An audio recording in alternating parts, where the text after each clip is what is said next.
शिकारी था, मगर वो दूसरे शिकारियों की तरह नहीं था। उसने अपनी पूरी जिंदगी में कभी किसी जानवर को नहीं मारा था। वो किसी जानदार को मारने के लिए हाथ उठा ही नहीं सकता था। उसके पास बस एक जाल था और एक बांसुरी, जिस पर वो बहुत सरीली धने बजाया करता था। वो रोजाना जंगल में जाता, जाल बिछाता और जाल से कुछ दूर जाकर बांसुरी बजाने लगता। उसकी बांसुरी की दिलकश आवाज सुनकर परिंदे उड़े चले आते। वो इंतजार करता और जैसे ही कोई परिंदा जाल के पास आता, वो रस्सी खींचकर उसे जाल में बंद कर लेता। फिर वो परिंदों को दाना खिलाता, उनका ख्याल रखता और उनकी प्यारी आवाजें सुनता। जब कभी उसे पीसों की जरूरत पड़ती तो वो उनमें से 2-3 परिंदे बेच देता। परिंदों के उस शिकारी का एक बेटा था जिसका नाम behzad था। behzad अभी छोटा ही था कि शिकारी बीमार पड़ा और उसका इंतकाल हो गया। behzad और उसकी उम्मी के पास जो थोड़े बहुत पैसे थे वो जल्द खत्म हो गए और उनके पास खाने को कुछ न रहा। जिंदगी बड़ी मुश्किल से गुजरने लगी। behzad छोटा जरूर था मगर बहुत हिम्मत और सब्र वाला था। वो कामकाज में अपनी उम्मी की मदद करता और जब वक्त मिलता तो जंगल चला जाता, जहां उसके अबू परिंदे पकड़ा करते थे। आखिर एक रोज उसने अपनी माँ से कहा, अबू के बाद आपने बहुत मेहनत की है, अब आप मुझे अबू का जाल और बांसुरी दे दीजिए। कल से मैं भी जंग जाकर परिंदे पकड़ा करूंगा। उसकी अम्मी जानती थी कि वो बहादुर लड़का है और जंगल का चप्पा चप्पा पहचानता है, इसलिए उन्होंने उसे जाल और बांसुरी दे दी। अगली सुबह behzad जल्दी उठा और जंगल चला गया। वो घने जंगल में दूर तक निकल गया और बांसुरी बजाने लगा, लेकिन पूरे दिन में एक भी परिंदा उसके पास ना आया। शाम होने लगी तो वो थक्का मांदा खाली हाथ घर लौट आया। उसकी अम्मी ने उसे तसल्ली देते हुए कहा, बेटे, तुम्हारे अबू भी फौरन माहिर नहीं बन गए थे, तुम्हें भी सब्र और मेहनत करनी होगी। behzad ने हिम्मत नहीं हारी। वो रोज जंगल जाता रहा। आहिस्ता आहिस्ता उसे खूबसूरत धने बजाना, खुद को परिंदों से छुपाना और सब्र से इंतजार करना आ गया। अब परिंदे उसके जाल में आने लगे। एक दिन उसके जाल में एक निहायत अजीब और खूबसूरत परिंदा फंस गया। उसके पर 7 रंगों के थे। behzad खुशी खुशी उसे घर ले आया और एक पंजरे में रख दिया। अगली सुबह उसने देखा कि परिंदे ने एक खूबसूरत 7 रंगों वाला अंडा दिया है। behzad वो अंडा बाजार ले गया। ये दुकानदार बहुत चालाक और लालची था। इसका काम हमेशा गरीब लोगों को धोखा देना था और सस्ती चीजें महंगी बेचना था। उसकी चालाकी और लालच देखकर behzad ने कहा, हाँ। behzad ने ये देख हैरत हुई कि चालाक दुकानदार ने उस अंडे की कीमत कम कराने की कोशिश नहीं की और उसे 10 रुपए देकर अंडा ले लिया। behzad ने बाजार से सौदा खरीदा और घर आ गया। अगली सुबह उसने देखा कि परिंदे ने फिर एक वैसा ही रंगीन अंडा उसने इस चालाक दुकानदार को बेच दिया। इस तरह वो परिंदा रोजाना एक खूबसूरत और रंगीन अंडा देता है। यूं रोज अंडे मिलने लगे और माँ बेटे की हालत बेहतर होने लगी। एक दिन behzad ने दुकानदार का पीछा किया। behzad ने देखा कि वो महल में जाकर अंडा बादशाह को महंगे दामों बेच देता है। ये देखकर behzad ने सोचा कि क्यों ना वो खुद बादशाह को अंडा बेचे। जब चालाक दुकानदार ने देखा कि behzad अब उसे अंडे नहीं बेचता बल्कि खुद महल में जाकर बादशाह को बेच आता है तो उसे बड़ा गुस्सा आया। दुकानदार जल गया और बादशाह को वर्गलाया कि परिंदा ही ले लिया जाए। behzad समझ गया कि ये चालाक दुकानदार की शरारत है, क्योंकि बादशाह इतना बेवकूफ था कि वो कभी ये नहीं सोच सकता था कि अंडे कहां से आते हैं। behzad को मजबूरन परिंदा देना पड़ा। उसने अपनी बांसुरी और जाल उठाया और जंगल को निकल गया। उसने ऐसी दिलकश बांसुरी बजाई कि जंगल के कोने कोने से परिंदे निकल निकल कर उसके पास आने लगे।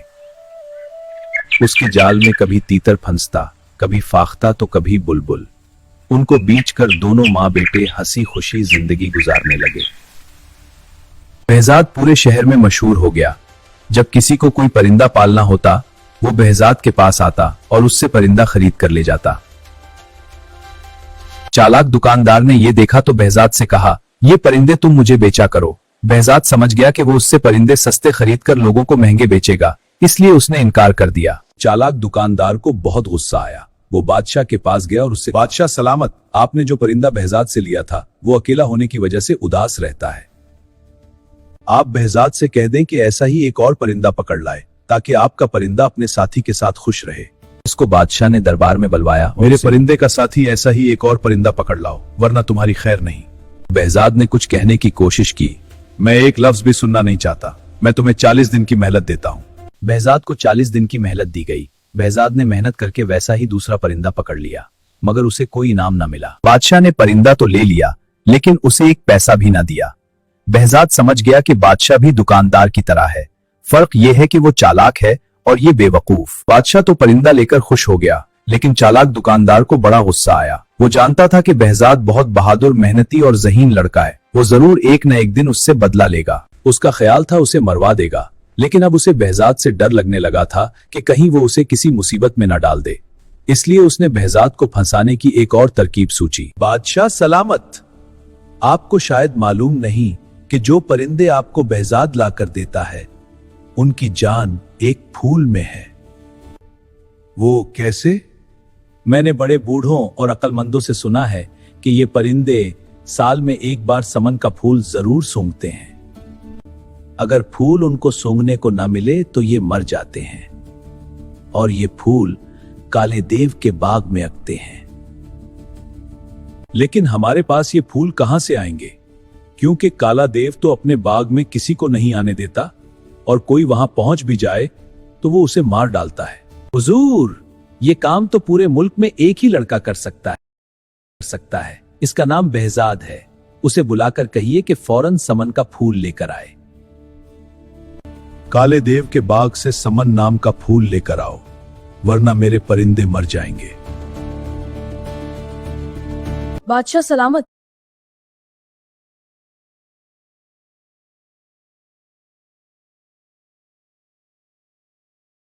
मैंने अपना परिंदा आपको दे दिया। आपने कहा उसका साथी लाओ, मैंने वो भी पकड़ कर ला दिया, लेकिन आपका ये हुक्म अजीब है। मुझे तो ये मालूम नहीं कि काले देव का बाग कहाँ है। ये तुम इस दुकानदार से पूछो, इसे सब मालूम है। हुजूर, अगर दुकानदार इतना ही अक्लमंद है और उसे सब मालूम है तो उसे ही कहीं कि खुद समन का फूल लेकर आए। नहीं, दुकानदार कहता है कि सिर्फ तुम ही ये काम कर सकते हो, और अगर मेरे परिंदे मर गए तो मैं तुम्हें और तुम्हारी माँ को मुरवा दूंगा। behzad समझ गया कि इस बेवकूफ बादशाह को कुछ कहना दीवार से सर फोड़ने के बराबर है। ये सारी शरारत दुकानदार की थी, इसलिए वो चुपचाप घर वापस आ गया और दिमाग लड़ाने लगा कि अब क्या किया जाए। इस शहर में एक बूढ़ा आदमी रहता था। वो बहुत अक्लमंद था। behzad उसके पास गया और उसे सारी बात कह सुनाई। हाँ, ये सच है। ये परिंदे साल में एक दिन जरूर ये फूल सूंघते हैं। यहां तक कि अगर कहीं दूर दराज इलाकों में चले जाएं तो भी बाहर के मौसम में इस फूल के पास जरूर जाते हैं। इसलिए काला देव अपने बाग में ये फूल जरूर उगाता है। इस तरह ये अजीब परिंदे हर वक्त उसके बाग में रहते हैं। अगर मैं इसके बाग से वो फूल तोड़ लाऊं तो क्या परिंदे भी इस फूल के पीछे पीछे आएंगे? हाँ बिल्कुल, लेकिन इस फूल तक पहुंचना बहुत मुश्किल है। इस बाग का एक ही दरवाजा है और इसे काले देव के सिवा कोई और नहीं खोल सकता। बस मुझे आप इसका पता बता दीजिए। मैं तुम्हें काले देव के बाग का पता बता देता हूं, लेकिन याद रखो, बड़े बड़े पहलवान और बहादुर लोग वहां गए और कभी जिंदा वापस नहीं आए। देव बहुत ताकतवर है। तुम कोशिश करना कि किसी तरह छुप कर रहो। अगर वो तुम्हें देख न सका तो तुम्हारी जीत होगी, वरना वो तुम्हें मार डालेगा। behzad ने हर बात अच्छी तरह समझ ली और अगले दिन सुबह ही सुबह चल पड़ा। चलता गया, आखिर वो काले देव के बाग तक पहुंच गया। बाग का एक ही दरवाजा था जो बहुत बड़ा था और बड़ी बड़ी चट्टानों को मिलाकर बनाया गया था। वो दरवाजे के करीब बैठ गया, लेकिन वो इतना थका हुआ था कि उसे फौरन नींद आ गई।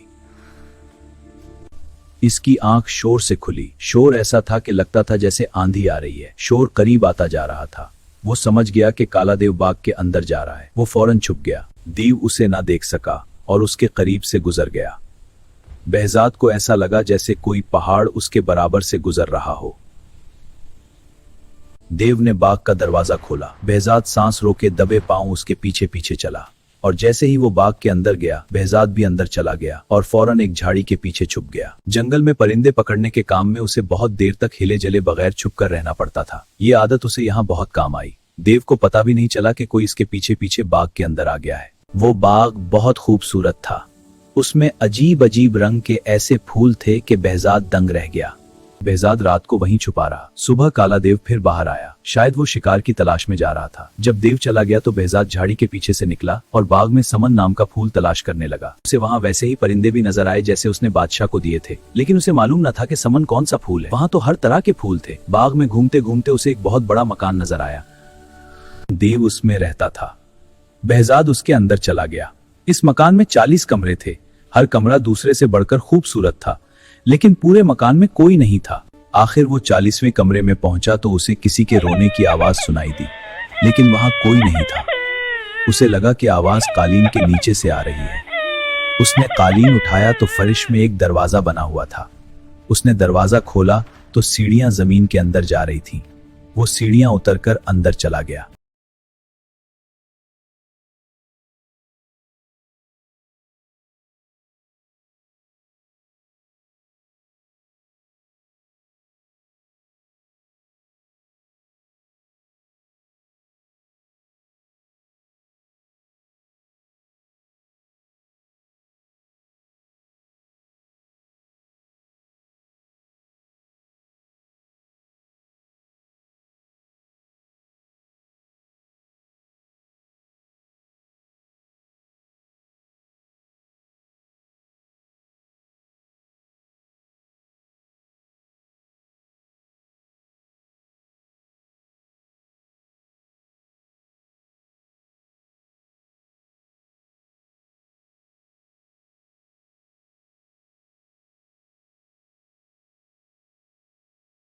सीढ़ियां उतरकर अंदर चला गया।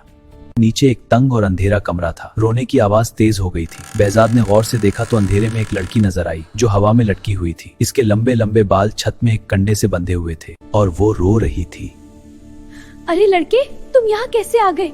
तुम हो कौन? फौरन यहाँ से चले जाओ, अगर काला देव आ गया तो तुम्हारे टुकड़े टुकड़े कर देगा। तुम फिक्र ना करो, वो बाहर गया हुआ है। ये बताओ तुम कौन हो? मेरा नाम चंदा है। वो मनहूस देव मुझे कई साल पहले उठा लाया था, तब से मैं यहाँ कैद हूँ। बेहजाद ने उसके बाल खोलकर उसे नीचे उतारा। उसने फिर पूछा, तुम कौन हो और यहाँ क्यों और कैसे आए हो? बेहजाद ने पूरी बात बताई कि वो किस अगर तरह मुझे समन का फूल ना मिला तो बादशाह मेरी माँ को नुकसान पहुंचा सकता है। समन नाम का फूल सबसे पहले मैंने उगाया था। अगर तुम मुझे यहाँ से निकाल कर ले जाओ तो मैं तुम्हें समन उगा कर दूंगी, फिर सारे परिंदे तुम्हारे पास आया करेंगे। उसने बताया कि काले देव के इस्तबल में तेज घोड़े भी हैं। बेहजाद इस्तबल गया और उसने 2 घोड़े खोल लिए। दोनों उन पर सवार हो गए। चंदा को मालूम था कि बाग में एक पत्थर को दबाने से बाग का दरवाजा खुल जाता है। इस तरह दोनों दरवाजा खोलकर घोड़ों पर सवार वहां से निकल भागे। घोड़े भगाते भगाते दोनों बेहजाद के शहर पहुंच गए। बेहजाद की मां दोनों को देखकर खुशी से फूली न समाई। दोनों को गले लगाया, खाना खिलाया। ये बताओ, जो फूल तुम लेने गए थे वो मिला भी या नहीं? अम्मी, जब मैं गया था तो मैंने आपको कुछ नहीं बताया था। फिर आपको कैसे पता चला कि मैं फूल लेने गया था? बादशाह के सिपाही रोज आते हैं और पूछते हैं कि बेहजाद फूल लेकर आया कि नहीं। इतने में बादशाह के सिपाही आ गए और पूछा, तुम फूल लाए या नहीं? हाँ, ले आया है। थोड़ी देर में खुद बादशाह के पास फूल लेकर जाएगा। बादशाह के सिपाही चले गए तो चंदा ने चाकू लेकर अपनी उंगली में चीरा लगाया। खून के 2 कतरे निकले और निकलकर फूल बन गए। देव को मालूम था कि मैं इस तरह समन के फूल बना सकती हूँ, इसलिए वो मुझे कैद रखता था। अब ये फूल बादशाह के पास ले जाओ। जब वो फूल लेकर बादशाह के पास पहुंचा तो परिंदे उदास थे। उन्होंने चहचहाना बंद कर दिया था। फूल देखते ही परिंदों में जैसे जान पड़ गई। वो फिर से बोलने लगे। बादशाह खुश हो गया, लेकिन चालाक दुकानदार ये देखकर जल गया कि बेहजाद फिर कामयाब हो गया। बादशाह सलामत। ये फूल तो मुरझा जाएंगे क्योंकि पौधों में लगे हुए नहीं हैं। बेहजाद से कहे कि वो समन का पौधा लेकर आए जिसमें फूल लगे हों। ये ठीक कह रहा है। तुम काले देव के बाग में फिर जाओ और वहां समन के फूलों वाला पौधा उखाड़ लाओ। अब बेहजाद ने सोच लिया था कि बादशाह और दुकानदार दोनों को शरारतों का मजा चिखाएगा। ये फूल काले देव के बाग में नहीं लगते। ये तो एक ऐसे शहर में होते हैं जो बिल्कुल हमारे शहर की तरह है। अब बेहजाद ने सोच लिया था कि बादशाह और दुकानदार दोनों को शरारतों का मजा चखाएगा। जो लोग मर जाते हैं वो उस शहर में रहते हैं। उन सब लोगों के बादशाह आपके वालिद हैं, जिनका इंतकाल हुए बहुत अरसा हो गया है। जब मैं ये फूल लेने उस शहर पहुंचा और आपका नाम लेकर बताया कि आपने फूल मंगवाए हैं तो आपके वालिद बहुत रोए और कहने लगे कि मेरा बड़ा खुद मुझसे मिलने क्यों नहीं आता। अगर मैं तुम्हें इसका पौधा दे दूंगा तो वो मुझसे मिलने कभी नहीं आएगा। अभी फूल ले जाओ। जब वो खुद आएगा तो मैं उसे ढेर सारी दौलत भी दूंगा। और जनाब, आपके वालिद भी वहां थे। उन्होंने आपके लिए वहां बहुत से सोने के सिक्के जमा किए हुए हैं। चालाक दुकानदार समझ गया कि behzad उनको फांसने के लिए बातें बना रहा है, लेकिन बेवकूफ बादशाह ने हुक्म दिया, फौरन तैयारी की जाए, हम अभी वहां चलेंगे। चलिए, मैं आपको ले चलता हूं। वो उनको लेकर दरिया के किनारे पहुंच गए। दरिया की तह में पहुंचकर आप वहां खड़े हो जाइएगा और सौतक गनिएगा। सौतक गनने के बाद दरिया की तह में एक दरवाजा खुलेगा और आप इस शहर में दाखिल हो जाएंगे। बेवकूफ बादशाह दरिया में छलांग लगाने को तैयार हो गया, लेकिन चालाक दुकानदार ने कहा, ठहरिए, ये झूठ। अगर ये सच्चा है तो पहले ये खुद छलांग लगाए और दरिया की तह में पहुंचकर इस शहर में जाए और वहां से समन के फूल लेकर आए, तब हम मानेंगे और छलांग लगाएंगे। हाँ, बात तो आपकी सही है, लेकिन आज मैं थका हुआ हूँ। अगर आप इजाजत दें तो कल तक आराम कर लूं। कल शाम को मैं आपको समन लाकर दिखा दूंगा। behzad ने कहा, मुझे इजाजत दें कि मैं घर जाऊं। वो दोनों मान गए। हाँ, जाओ। ठीक है। सब वापस आए। behzad घर गया। चंदा ने उंगली काटकर खून की बूंदें टपकाई तो वो समन के फूल बन गए। behzad ने सोने के वो सिक्के भी फूलों के साथ ले लिए जो वो देव के मकान से अपने साथ लाया था, और दरिया पर पहुंच गया। कश्ती के जरिए उसने दरिया पार किया और दूसरे किनारे पर एक थैले में सब चीजें एक दरख्त में छुपा दें। ये काम करके वो वापस घर आ गया। अगले दिन शाम को सब लोग दरिया के किनारे जमा हो गए किनारे पर इंतजार करें और खुद दरिया में छलांग लगा दी। रात का अंधेरा फैल रहा था, इसीलिए जब वो दूसरे किनारे पर पहुंचकर चुपके से बाहर निकला और दरख्त पर चढ़ा तो कोई उसे देख न सका। वहां से उसने थैला लिया और दरिया तैरकर पार कर लिया। वापस किनारे पहुंचकर उसने बादशाह को फूल और चालाक दुकानदार को सोने के सिक्के देकर बोला, ये आपके वालिद साहब ने आपके लिए तोहफा भेजा है और कहा है कि ऐसे बहुत सारे सिक्के मेरे पास हैं। अगर वो खुद आए तो मैं इसे सब दे दूंगा। सोने के सिक्के देखकर दुकानदार की आंखें फटी की फटी रह गई और लालच ने उसे अंधा कर दिया। इसने फौरन दरिया में छलांग लगा दी। बादशाह भला क्यों पीछे रहता, वो भी कूद पड़ा। दरिया के किनारे खड़े लोगों ने बहुत देर इंतजार किया, लेकिन दोनों वापस ना आए। थोड़े दिनों के बाद दोनों की लाशें पानी में तैरती हुई मिले। इस तरह बादशाह को अपनी बेवकूफी और दुकानदार को अपनी चालाकी की सजा मिल गई। उसके बाद behzad की जिंदगी हंसी खुशी गुजरने लगी।